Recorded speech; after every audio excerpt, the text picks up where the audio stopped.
Rockçu markası aslında geçmişten bugüne 45 yıllık bir deneyimle bugüne geldi. Yaklaşık 2 yıl önce de İran'da 50 kişinin istihdam edildiği bir lokum imalathanesi fabrikasıyla bizler İran, Irak ve Orta Doğu coğrafyasında bu anlamda önemli bir çalışmanın da startını verdik ve bugüne kadar geldik. Ama istedik ki ailemizin 45 yıllık geçmişi şehrimize bir değer kazandırsın, ekonomiye katkı sunsun, istihdama katkı sunarak özellikle meslek edindirme anlamında gençlerimize, kadınlarımıza da kaliteli, nitelikli yarınlara vesile olsun ve katkı sunsun.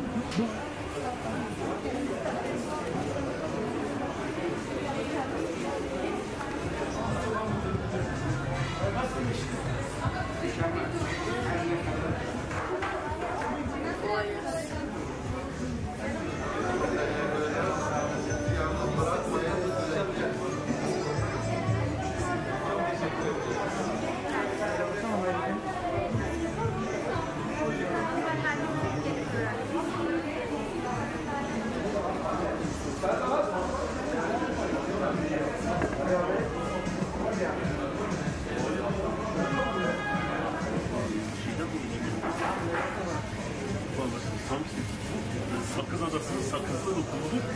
Bu da lavanta.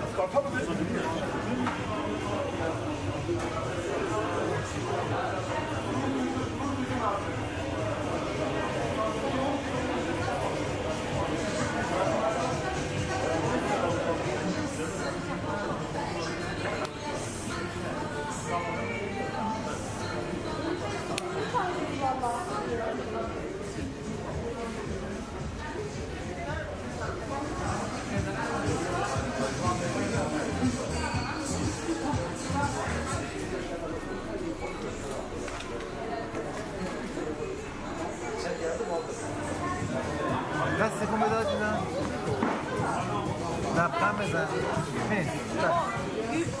Kabaktan şuna kabak. Bundan da şu damla sakızlıdır. Damla sakızı. Bundan da koy.